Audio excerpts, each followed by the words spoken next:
नेपालका संरक्षित क्षेत्रको संरक्षण तथा व्यवस्थापन राष्ट्रिय निकुञ्ज तथा वन्यजन्तु संरक्षण विभागबाट हुँदै आएको छ। 2037 सालमा स्थापना भए यता विभागले संरक्षित क्षेत्रमा रहेका वन्यजन्तु, वनस्पतिको संरक्षण, व्यवस्थापन, पर्यापर्यटन विकास र प्राकृतिक स्रोतहरूको सदुपयोग लगायतका कार्य गर्दै आएको छ। हाल विभाग अन्तर्गत देशभरिमा 12वटा राष्ट्रिय निकुञ्ज, एउटा वन्यजन्तु आरक्ष, एउटा शिकार आरक्ष, 6वटा संरक्षण क्षेत्र र 13वटा मध्यवर्ती क्षेत्रको रूपमा घोषणा गरिएका छन्, जसले नेपालको कुल क्षेत्रफलको 23.39% भूभाग ओगटेको छ।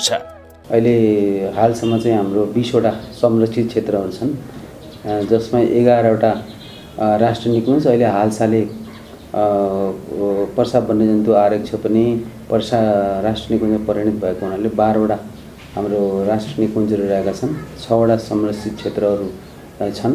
एउटा अब वन्यजन्तु आरक्ष भयो र एउटा चाहिँ शिकार आरक्ष गरेर हामीसँग 20वटा संरक्षित क्षेत्रहरू छन् र 13वटा चाहिँ हामीसँग चाहिँ बफर जोन भन्छ यसलाई, मध्यवर्ती क्षेत्रहरू रहेका छन्। र यस विभागको मुख्य उद्देश्य भनेको नै जैविक विविधताको संरक्षण गर्ने हो। वन्यजन्तुहरू जुन लोप हुन लागेका, सङ्कटपनमा परेका होइन, अति रेयर स्पेसिसहरूको चाहिँ विशेष रूपमा संरक्षण गर्ने, हाम्रो नेपालको आदित्य भौगोलिक सम्पदाको चाहिँ संरक्षण गर्ने, त्यहाँ रहेको राष्ट्रिय निकुञ्ज तथा संरक्षित क्षेत्रमा रहेको धार्मिक तथा सांस्कृतिक सम्पदाहरूको संरक्षण गर्ने, चोरी सिकारीहरूको नियन्त्रण गर्ने, त्यस्तै पर्यापर्यटनको विकास गरेर स्थानीय तथा राष्ट्रिय स्तरमा चाहिँ आयमा वृद्धि गर्ने, त्यसै त्यहाँको मध्यवर्ती क्षेत्र को स्थानीय समुदायको चाहिँ को सहयोगले चाहिँ संरक्षणमा सहयोग लिएर उहाँहरूको पनि जीविकोपार्जनमा, उहाँको विकास कार्यमा, संरक्षणमा चाहिँ टेवा पुर्याउनु नै हो। नेपालका 20वटा संरक्षित क्षेत्रमध्ये कोशी टप्पु वन्यजन्तु आरक्ष एक महत्त्वपूर्ण संरक्षित क्षेत्र हो। यो नेपालको 1 नम्बर प्रदेश र 2 नम्बर प्रदेशमा पर्दछ। यो क्षेत्रलाई 2032 सालमा आरक्ष घोषणा गरिएको हो।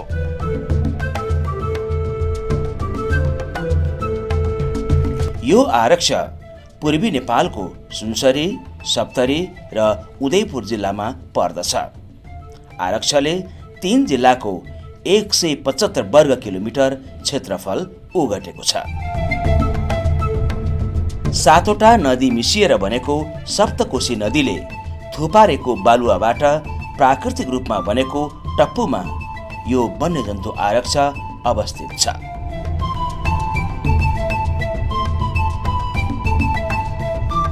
विश्वमै दुर्लभ मानिने लोपोन्मुख अर्ना जङ्गली भैँसीको संरक्षण गर्ने मुख्य उद्देश्यले सरकारले यस क्षेत्रलाई आरक्षको रूपमा घोषणा गरेको हो।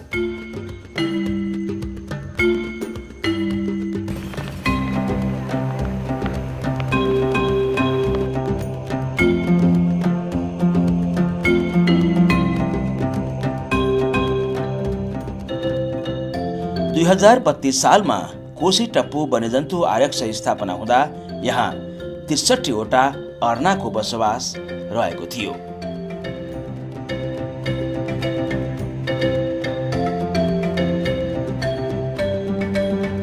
चार दशकपछि 2072 सालमा गरिएको पछिल्लो गणनाले अर्नाको संख्या बढेर 432 पुगेको देखाएको छ।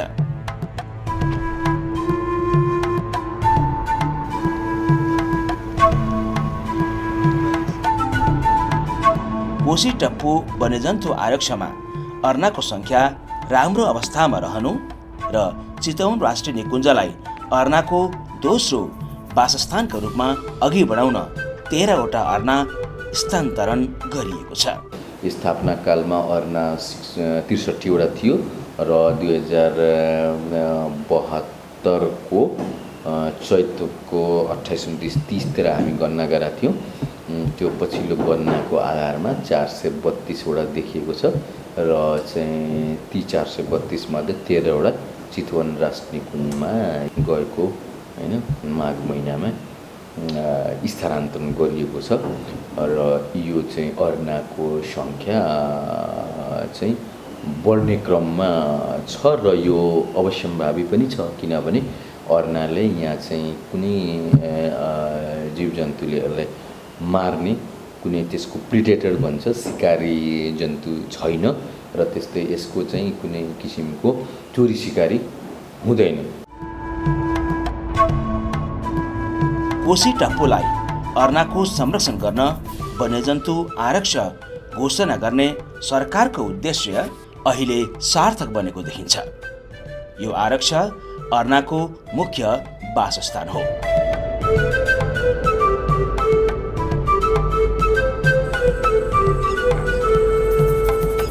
अर्नाका अतिरिक्त अन्य जीवजन्तुका लागि पनि आरक्ष प्रसिद्ध छ।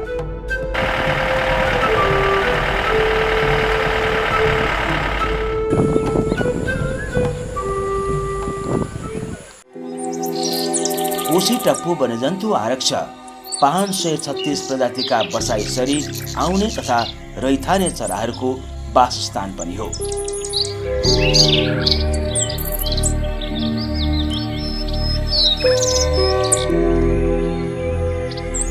धेरै प्रजातिका हाँस, सालसार, बकुल्ला, गरुड, सारस लगायतका पानीमा बसोबास गर्ने चराका प्रजातिहरू यहाँ बसाइसरी आउने हुनाले यो आरक्ष चराहरूका लागि स्वर्ग जस्तो मानिन्छ। नेपालमा सबभन्दा धेरै चराको रेकर्ड गरेको यही आरक्ष हो। अहिले पछिल्लो तथ्याङ्क अनुसार 526 वटा चराहरू यसमा रेकर्ड गरिएको छ प्रजाति।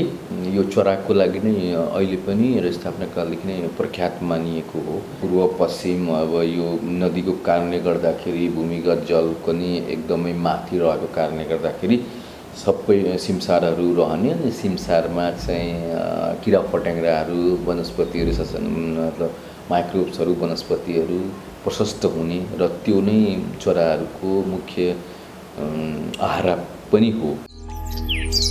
हिउँदे मौसम सुरु भएपछि साइबेरिया, मङ्गोलिया, चीन, तिब्बत, काजाखस्तान, अफगानिस्तान, स्पेन, इरान लगायतका देशबाट चराहरूको ठुलो बथान यो आरक्षमा बसाइ सरेर आउने गर्दछन्। जाडो अवधिभर बसाइ सरेर आएका चराहरू आरक्षमा रमाउँछन्। बसाइ सरेर आउने चराहरूको बथानले आरक्षलाई अझै सुन्दर र मनमोहक बनाउने गरेको छ। गर्मी सुरु भएपछि विभिन्न देशबाट आएका चराहरू उतै फर्कन थाल्दछन्। सिमसार क्षेत्र राम्रो भएको हुनाले त्यहाँ चाहिँ माइग्रेटरी बर्ड्सहरू भन्छन् कि हाम्रो मङ्गोलियाबाट, रसियाबाट चाहिँ हरेक वर्ष चाहिँ माइग्रेसन गरेर आउँछन्। त्यहाँ चाहिँ आरक्सको वासस्थान छ। त्यहाँ चाहिँ उनको विचरण गर्छन्। त्यसपछि उनको बच्चाहरू जन्मिन्छ अनि त्यो बच्चाहरू लगेर फेरि गर्मी लाग्दाखेरि फर्केर जान्छन्। त्यहाँको मेन विशेषता भनेको चराको अवलोकन गर्ने हो। र अहिले त्यहाँ खर मजुर भन्ने छ जुन चाहिँ एकदमै लोप भइसक्यो। हाम्रो नेपालमा 50-52 कति 60 जति होला होइन। त्यो खर मजुर भन्छ त्यसलाई। त्यो खर मजुर नेपालमा 2-3 शुक्ला फाँटामा अब चितवन, पर्सा, कोसिरा मात्रै पाइन्छ। ठुलो क्षेत्रफलमा फैलिएको सिमसारमा खानेकुराको अभाव नहुने हुँदा बसाइ सरेर आउने चराहरू यहाँ रमाउने गर्दछन्।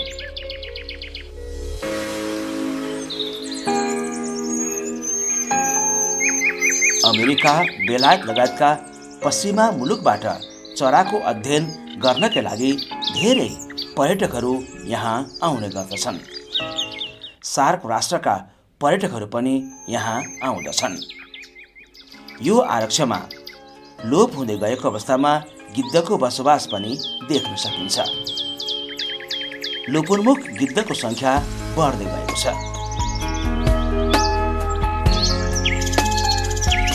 कोशी नदीको तल्लो तटीय क्षेत्रमा डल्फिनको बसोबास छ। हिउँदयाममा नदीको पानी सङ्लो हुँदा डल्फिन देख्न सकिन्छ। 7 देखि 11 वटाको सङ्ख्यामा डल्फिन रहेको अनुमान छ। आरक्षमा बसोबास गर्ने हात्तीको सङ्ख्या पनि 11बाट 19 पुगेको छ। आरक्षभित्र पाइने केही वन्यजन्तुलाई संरक्षित सूचीमा राखिएको छ। अर्ना, सालक, हुडार, हड्डीबाघ, जङ्गली हात्ती, डल्फिन आदि वन्यजन्तु संरक्षित सूचीमा पर्दछन्। यस्तै कालो गरुड, ठुलो र सानो खरमयूर, अजिङ्गर, घडियाल, गोही र सुनगोहोरो लगायतका चरा तथा घस्रिने जन्तु पनि यहाँ संरक्षित छन्। जलचर जुन छन् जल प्राणीहरूमा यो अरू संरक्षित क्षेत्रहरूभन्दा अवश्य नै धनी छ। यसमा चाहिँ तपाईँको डल्फिन छ, त्यस्तै तपाईँको गोही छ, विभिन्न किसिमका अब सुरु यसलाई चाहिँ अब के भन्छ डकुमेन्टेड आधारमा हेर्दाखेरि पहिलो अध्ययनको आधारमा 200 प्रजातिका माछाहरू डकुमेन्टको भएका छन्। त्यसरी चाहिँ माछा प्रजाति भयो, ओत भए, मल्हा बिरालो भयो, यी प्रजातिहरू पनि यहाँ चाहिँ छन्। संरक्षित घस्रिने वनजन्तुहरूमा 3टै यहाँ छन्। जस्तो अब अजिङ्गर छ, अजिङ्गर अत्यधिक मात्रामा छ। औसतमा 3वटा प्रति महिना, 3वटा 4वटा प्रति महिना चाहिँ गाउँठाउँबाट मध्यवर्ती समुदायहरूले यहाँ समातेर बुझाइरहेको हुन्छ भने त्यो यसैबाट आकलन गर्न सकिन्छ यो आरक्षमा अजिङ्गरको सङ्ख्या अत्यधिक धेरै छ।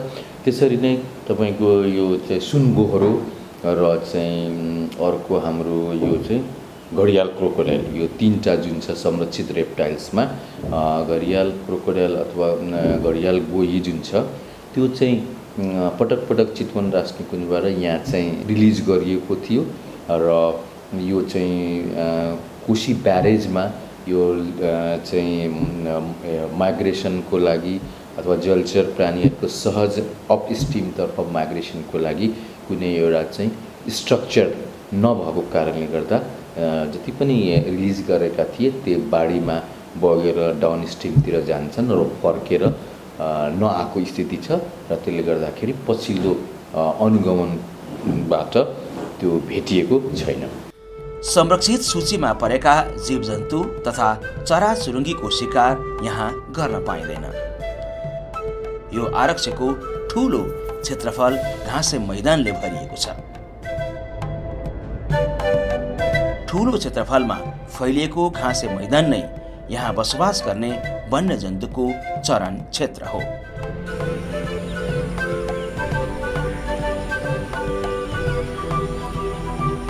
नदी किनारमा रहेको आरक्षमा खयर, साल, सिसौ लगायतका वनस्पति छन्। कोशी टप्पू वन्यजन्तु आरक्षमा पाइने जीवजन्तु तथा चराहरूको विविधताका कारण 2044 साल पुस 2 गतेबाट यो आरक्ष रामसार सूचीमा सूचीकृत भएको छ। तर सिमसार रामसार भन्ने एउटा विभिन्न देशहरूको संसारको कयौँ देश 180 भन्दा बढी देशहरूले सङ्गठित भएर वेटल्यान्डहरूको संरक्षण गर्नुपर्छ भन्ने हिसाबले रामसारमा तेहरानको रामसारमा चाहिँ एउटा ठाउँ छ। त्यो ठाउँमा चाहिँ यो इरानको भनौँ न तेहरान नजिकै रामसार भन्ने ठाउँ छ। त्यसमा चाहिँ सम्मेलन भएको हुनाले त्यसको नाम रामसार भयो। त्यसले हाम्रो कोशी टप्पू पहिलो रामसार साइटमा सूचीकृत भएको नेपालको सिमसार क्षेत्र पनि हो। 1987 मा अहिले हामीसँग 10वटा रामसार क्षेत्र छ। कोशी टप्पू वन्यजन्तु आरक्ष नै रामसार सूचीकृत हुने नेपालको पहिलो र सबैभन्दा ठूलो क्षेत्र हो। आरक्षको संरक्षणमा जनसहभागिता जुटाउने उद्देश्यले नेपाल सरकारले 2061 साल भाद्र 1 गते 13 सदस्यीय मध्यवर्ती क्षेत्र व्यवस्थापन समिति गठन गरेको थियो। मध्यवर्ती क्षेत्र सुनसरी, सप्तरी र उदयपुर जिल्लाको 173 वर्ग किलोमिटर क्षेत्रफलमा फैलिएको छ। मध्यवर्ती क्षेत्र व्यवस्थापन समितिले आरक्षभित्रको प्राकृतिक स्रोतको संरक्षण, सदुपयोग, समुदायको विकास र संरक्षणमा सहयोग गर्ने गरेको छ। साथै मानव वन्यजन्तु द्वन्द्व न्यूनीकरण गर्न सहजकर्ताको भूमिका निर्वाह पनि गर्दै आएको छ। मध्यवर्ती क्षेत्रमा चाहिँ सबैभन्दा ठुलो चाहिँ जनताहरूले चाहिँ समस्या भनेको जङ्गली हात्ती हो। जङ्गली हात्तीले यहाँ चाहिँ तपाईँको भर्खरै 2 महिना अगाडि हाम्रै वडामा चाहिँ एकजना मान्छेलाई चाहिँ घाइते पारेर उपचार गर्दा गर्दै मृत्यु भयो र अर्नाले पनि चाहिँ दुईजना मान्छेलाई चाहिँ एकदमै शिक्षित चाहिँ पारेर अहिले पनि उहाँहरू चाहिँ उपचारकै क्रममा हुनुहुन्छ होइन। यस्ता घटनाहरू चाहिँ लगभग हाम्रो कुसालोकी समिति अन्तर्गत चाहिँ 300वटा चाहिँ घटनाहरू चाहिँ हामीले चाहिँ समिति मार्फत कार्यालयलाई कोष्ठबन्धन आरएस कार्यालयलाई चाहिँ हामीले चाहिँ सिफारिस साथ बुझाइसकेका छौँ र केही रकमहरू पनि राहत क्षतिपूर्तिको लागि उपलब्ध भइसकेको छ र बाँकी जुन राहत पाउनुपर्ने जुन मानिसहरू हुनुहुन्छ उहाँहरूको चाहिँ यो आर्थिक मसान्तमा चाहिँ रकमहरू रहेको हात्तीले घर भत्काइदियो होइन। उहाँहरू आउनुहुन्छ समितिको एकजना प्रतिनिधि त्यहाँ जानुहुन्छ र कार्यालयको प्रतिनिधि पनि त्यहाँ गएर जानुहुन्छ र त्यो घटनाको चाहिँ वास्तविकता हेरेर आइसकेपछि उहाँहरूले चाहिँ गाविसबाट सिफारिस त्यसपछि नागरिकताको फोटोकपी अनि लाल पूर्जाको फोटोकपी त्यसपछिबाट समितिको सिफारिस र अन्तिममा सर्जिकल मुचुल्का गरिसकेपछि त्यो चाहिँ कागजले एउटा चाहिँ कानुनी रूप लिएर चाहिँ कार्यालयमा कोष्ठबन्धन कार्यालयमा पेश हुन्छ। त्यसपछि चाहिँ राहत क्षतिपूर्तिको कार्यहरू अगाडि बढ्छ। आरक्ष नजिकै मानव बस्ती भएकाले जङ्गली हात्ती तथा अर्नाले बस्तीमा पसेर आक्रमण गर्ने गरेका छन्। यस्तो अवस्थामा मध्यवर्ती क्षेत्र व्यवस्थापन समिति र आरक्षका कर्मचारीहरूले निरीक्षण गरेर घटनाका पीडितलाई क्षतिपूर्ति निर्धारण गरेर वितरण गर्ने गरिएको छ। हाम्रो गाउँमा घाँस काट्दै गरेको महिलालाई अर्नाले हानेपछि त्यसको खुट्टा अपाङ्ग जस्तै भयो अनि पीडित महिला जसको श्रीमान छैन छोरा मात्रै अनि उहाँले के गर्नुभयो भने उहाँलाई मैले निवेदन दिएर बोल्न नसक्ने निवेदनहरू सबै प्रक्रिया पुर्याएर उसलाई क्षतिपूर्ति दिलाउनमा आफ्नो गाउँमा सफल भएँ। अन्य सम्पदाको तुलनामा कोशी टप्पु वन्यजन्तु आरक्षको प्रवर्धन हुन नसकेकाले स्थानीयले पनि लाभ लिन नसकेको समितिको गुनासो छ। चरणमा देखिएको समस्या न्यूनीकरण गरेर अन्तर्राष्ट्रिय स्तरको पहुँच पुग्ने गरी व्यवस्थापन गर्न सकेमा पर्यटनको क्षेत्रमा ठूलो फर्क मार्न सकिने विश्वास समितिको छ। समग्रमा भन्नुपर्दा यहाँको राज्यले यसमा विशेष ध्यान दियोस्। कोशी टप्पु कम आय भएको ठाउँ हो। कोशी टप्पुमा वर्ल्डमा सीमित ठाउँमा पाउने अर्ना नेपालमा छ, त्यसमा कोशी टप्पुको हो हैन। यो कोशी टप्पुको सेरोफेरोको जस्तो मिल्क दुध हुन्छ नि, त्यो दुधको मात्रै बजार व्यवस्थापन भइदिँदा यहाँको सेरोफेरोको मान्छेले ठुलो आम्दानी हैन एउटा औद्योगिकरण गरिदिँदा यहाँ मान्छेले ठुलो आय आर्जनको स्रोत एउटा जस्तै 200-300 मान्छे अब जान्छ नि, यो 2-3 हजारै मान्छे त्यसमा वर्करको रूपमा सिफ्ट हुन सक्ने अवस्था छ। वर्षमा एक पटक स्थानीयका लागि खर काट्न आरक्ष खुल्ला गरिन्छ। खरको आवश्यक छ भने वर्षमा चाहिँ खर 2 दिनको लागि 3 दिनको लागि खोलिदिने हैन, त्यो कामहरू चाहिँ गरियो। अनि त्यसपछि चाहिँ तपाईँको राष्ट्रिय निकुञ्जबाट आएको आम्दानी आरक्षबाट आएको आम्दानीको 30 देखि 50% चाहिँ समुदायलाई दिने, त्यहाँको समितिलाई दिने। अहिले हाम्रो संरक्षित क्षेत्रको विशेष गरेर राष्ट्रिय निकुञ्ज आरक्षको चाहिँ संरक्षण कसरी भइरहेछ भने त्रिकोणात्मक रूपमा नेपाली सेना पनि छ हामीसँग, हाम्रो पार्कको कर्मचारी छन्, त्यसपछि स्थानीय समुदाय जुन चाहिँ बफर जोन मध्यवर्ती क्षेत्र व्यवस्थापन समिति उपभोक्ता समिति छन्, यी 3टाको चाहिँ सेरोफेरोमा चाहिँ हाम्रो अहिले चाहिँ संरक्षित क्षेत्रहरूको चाहिँ व्यवस्थापन संरक्षण विकास कामहरू भइरहेछ। मध्यवर्ती क्षेत्रमा वर्षौंदेखि कोशीमा माछा मारेर जीविका चलाउने माझीहरूको बसोबास पनि छ। आरक्षले वर्षको 9 महिना उनीहरूका लागि माछा मार्न खुल्ला गरेको छ। कोशीमा माछा मार्ने माझीलाई 3-3 महिनामा नवीकरण हुने गरी परिचय पत्र वितरण गर्ने गरिएको छ। माछा हाम्रो बाउ पुर्खाले नै माछा मारेको गरेर चाहिँ छोराछोरीले पढाउँदै लेखाउँदै त्यहाँ आएको त्यही पेसा हाम्रो, अनि हामीले पनि माछा मार्दै गर्छौँ। यही काम हो हाम्रो। अनि आफ्नो छोराछोरीलाई स्कुलमा पढाउँदैछु। अब उनीहरूलाई चाहिँ माछा मार्न लगाउने कि जहाँसम्म सक्छु त्यहाँसम्म उनीहरूलाई पढाउँछु। गरिब मान्छे चाहिँ अब कतिसम्म पढाउन सक्छु त्यसपछि त उनीहरूले त पेसा त यही माछा हो, माछा मार्छ। अब पढेपछि त अब कुनै जागिर गर्छ त धेरै धन्यवाद छ।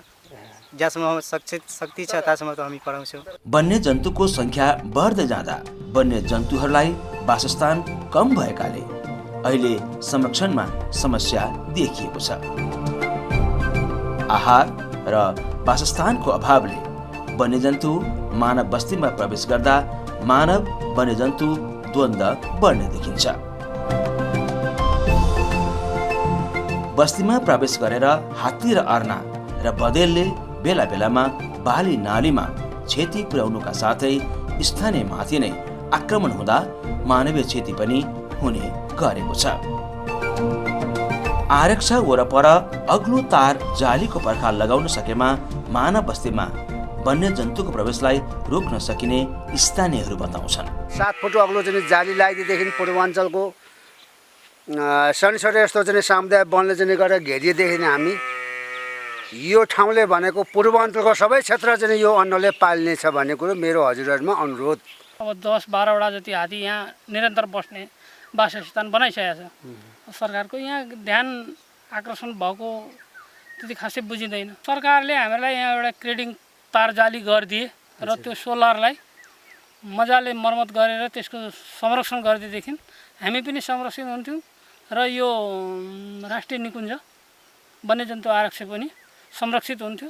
वन्यजन्तु मानव बस्तीमा प्रवेश गरेर क्षति पुर्याएको प्रति आरक्ष प्रशासनले पनि गम्भीरता देखाएको छ। वन्यजन्तुको आक्रमणबाट हुने क्षति न्यूनीकरण गर्न आरक्षको उत्तर दक्षिण र नदी तटमा हात्तीको वासस्थान बनाएर संरक्षण सहज बनाउने योजना आरक्ष प्रशासनले बनाएको छ। वन्यजन्तुको वासस्थान विस्तार गरेर उत्तरमा चतरा र दक्षिणमा कोशी ब्यारेजसम्म पुर्याउन योजना अनुरूप सर्वेक्षणको कार्य पूरा गरेर थप प्रक्रिया अघि बढाइएको छ। पर्यटन विकासको राम्रो सम्भावना बोकेको आरक्षको क्षेत्रफल विस्तार गर्न सकेमा भविष्यमा पूर्वकै प्रमुख पर्यटक गन्तव्य बनाउन सकिन्छ। यो आरक्षमा वर्षभरिमा अलग अलग प्रकारको मौसम अनुभव गर्न पाइन्छ। फागुनदेखि जेठसम्म अत्याधिक गर्मी हुने गर्दछ।